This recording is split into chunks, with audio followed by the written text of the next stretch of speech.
আমি আমার ঠাকুমাকে বলতাম, কি কাজ করো তোমার, আবার কি কাজ? সকালবেলা উঠে বিছানা তোলো, তারপরে রান্না করো, আর বাদ বাকি কাজগুলো তো সব আমার মায়েরাই করে। তো আমার ঠাকুমা বলতো, হ্যাঁ, যখন সংসার করবি তখন কিন্তু বুঝবি যে সংসার সামলানোটা কতটা বড় কাজ।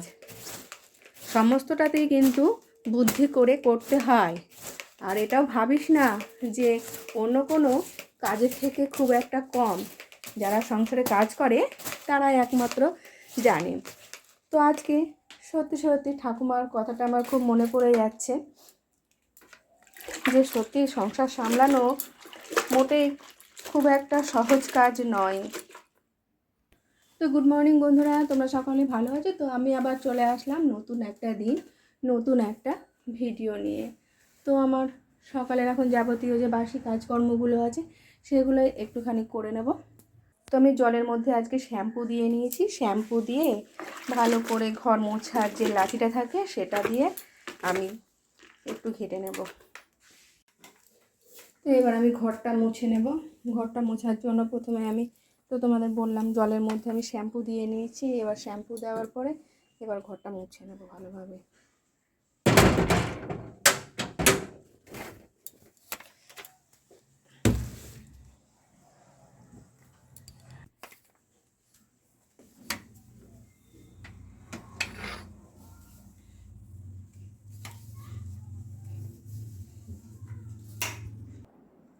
শ্যাম্পু দিয়ে ঘর মোছার পর দেখো ঘরটা কত সুন্দর চকচক করছে। এটা আমাকে আমাদের ঘরের যে মিস্ত্রিদা কাজ করেছিলেন টাইলসের, উনি বলেছিলেন যে ঘর মোছার সময় জলের মধ্যে সামান্য শ্যাম্পু দিয়ে প্রতিদিন ঘর মুছলে পরে যে ধুলো ভাবটা সেটা বুঝবে না, চকচক করবে। আর আমি ঘর মোছার পর একটা টিপস অবলম্বন করি, যেটা হলো ফ্যানটাকে চালিয়ে দিই।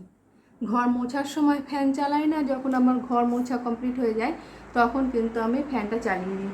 তার কারণটা হলো কি, ঘর মোছার সময় চুলগুলো উড়ে উড়ে পড়বে, আর ঘর মোছার পরে ফ্যানটা চালিয়ে দিলে পরে ঘরের মেঝেটা শুকিয়ে যাবে তাড়াতাড়ি, পায়ের ছাপ বসবে না। কেউ যদি হাঁটাচলা করে তাহলে পরে পায়ের ছাপ বসবে না। একই রকম পদ্ধতিতে আমি শ্যাম্পু দিয়েই আমি ঘরের যে সিঁড়িটা সেই সিঁড়িটা মুছে নেবো। যেভাবে ঘরটা মুছলাম সেভাবে সিঁড়িটা মুছে নেব। আমার ঘরের যেমন জানলা দরজাটা বন্ধ থাকে, যেহেতু এসি চলে, এই কারণে জানলা দরজাটা যখন বন্ধ করে রাখি আমি খুব পছন্দ করি যে ঘরে যেন একটা সুন্দর স্মেল বেরোয়। তাই আজকে আমি ব্যবহার করব তোমার এটা। আজকে এই রুম ফ্রেশনারটা ব্যবহার করবো, রজনীগন্ধারটা। তো আমি প্যাকেট থেকে খুলে নিয়েছি, আজকে ফার্স্ট ইউজ করব। তা এটা স্মেলটা কীরকম একটু দেখে নিই। বাহ, খুব সুন্দর কিন্তু। এবার আমি এটাই পর্দাগুলোতে স্প্রে করে দেব।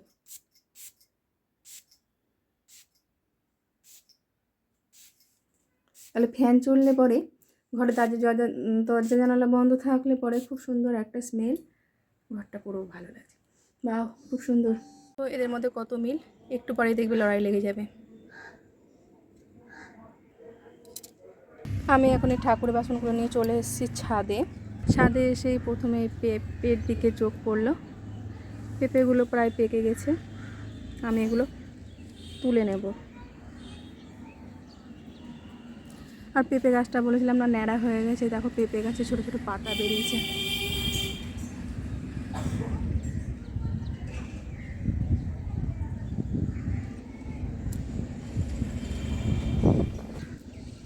এখন আমি এই পেঁপেগুলো এবার তুলব।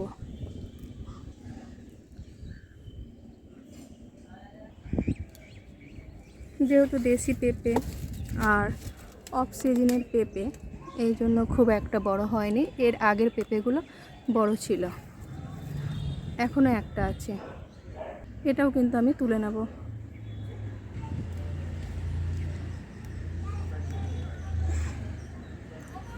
আর এই দুটো কাঁচা আছে, আমি তুলব না। আর ওগুলো ছোটো ছোটো হয়েছে, পাতা বেরোচ্ছে। আমি ভেবেছিলাম গাছটা মনে হয় মরে গেল, তা গাছটা মরে যায়নি। আমি কিন্তু খুব খুশি।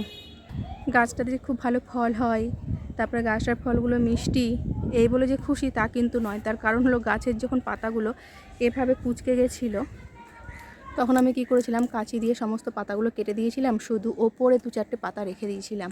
তখন কি হয়েছে, 2-3 দিন পরে দেখি সমস্ত পাতা ঝরে গিয়ে পুরো ন্যাড়া হয়ে গেছে। তখন আমি মনে মনে খুব কষ্ট পেয়েছিলাম যে গাছটা মনে হয় আমার জন্যই মরে গেল, পাতাগুলো আমি কেটে দিলাম, যদি পাতাগুলো না কাটতাম তাহলে মনে হয় গাছটা বেঁচে থাকতো।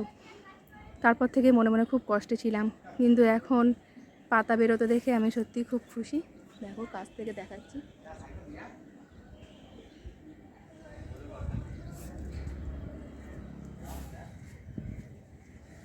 এই যে ড্রাগন গাছে ছোট্ট ফুল এসছে, তবে ফুলটা বড় হচ্ছে না, এই রকমই থেকে যাচ্ছে, বুঝতে পারছি না এটা হবে কি না। গাছেও ফুল এসছে।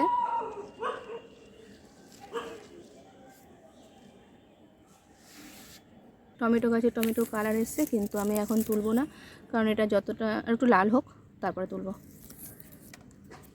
এই যে টমেটো গাছটা ছিল, এই টমেটো গাছেরও টমেটো আর বড় হচ্ছে না, দেশি টমেটো মনে হয় এরকমই হয়।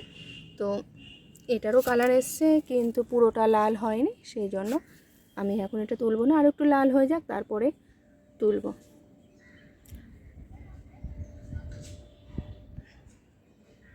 আর কুমড়ো গাছের ফুলটা প্রতিদিন একটা একটা করে ধরে, এই জন্য তোলার পরে সেই ফুলগুলো নষ্ট হয়ে যায়।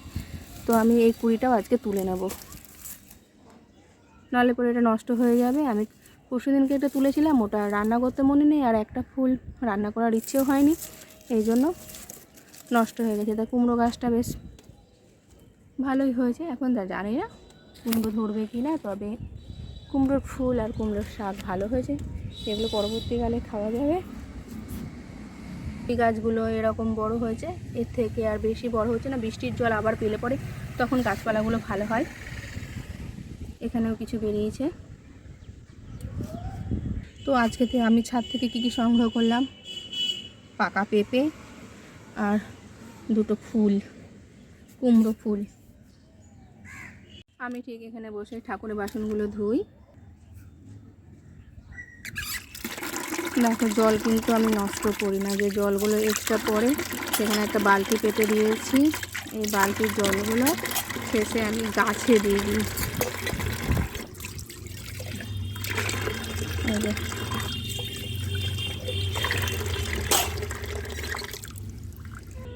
ঠাকুরের বাসন ধোয়া হয়ে গেল, পেঁপেগুলো ধুয়ে নিলাম। এবারে যে জলগুলো, এই জলগুলো আমি গাছে দিয়ে দেবো। দেখো বন্ধুরা, আমি এটা ব্যাম্বো লেস ধূপকাঠি ব্যবহার করছি। এই ধূপকাঠির ভেতরে দেখো একটা স্ট্যান্ড ছিল, স্ট্যান্ডটা কত সুন্দর, আর ধূপকাঠিটা ঠিক দেখতে এরকম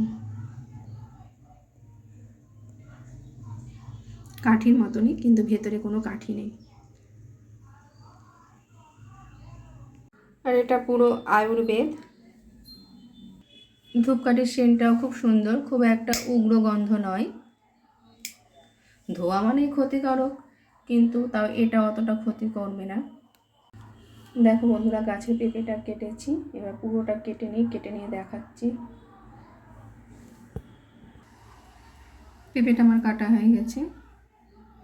পেঁপেটার ভেতরে একটা দানা নেই, ছোট বলো বড় বড়। আমার গাছের এটাই বিশেষত্ব দেখলাম পেঁপে গাছের, যে পেঁপে গাছের পেঁপেগুলোতে একটা দানা হয় না, কিন্তু পেঁপেগুলোর টেস্ট অপূর্ব সুন্দর, অপূর্ব মিষ্টি। আজকে আর ঘরে বানানো টিফিন নয়, মাঝে মধ্যে কেনা টিফিন খেতে ভালোই লাগে। আর আজকে টিফিনে কি আছে চলো তোমাদের দেখাই, যে বিকেলবেলা আজকে কি দিয়ে টিফিনটা সারলাম। তো এবার আমি প্যাকেটটা খুলে নিয়ে দেখি আজকে কি আছে। হ্যাঁ, আজকে টিফিনে আছে ফিশ ফিঙ্গার। আমার ফিশ ফ্রাইয়ের থেকে ফিশ ফিঙ্গারটাই বেশি পছন্দের। আর ফিশ ফিঙ্গারের সঙ্গে আছে পেঁয়াজ টমেটো স্যালাড, আর আছে টমেটোর সস আর কাসুন্দি। তোমরা কে কে পছন্দ করো ফিশ ফিঙ্গার খেতে, সকলে চলে আসো। তাই এবার আমি খাওয়া দাওয়া করে নেব।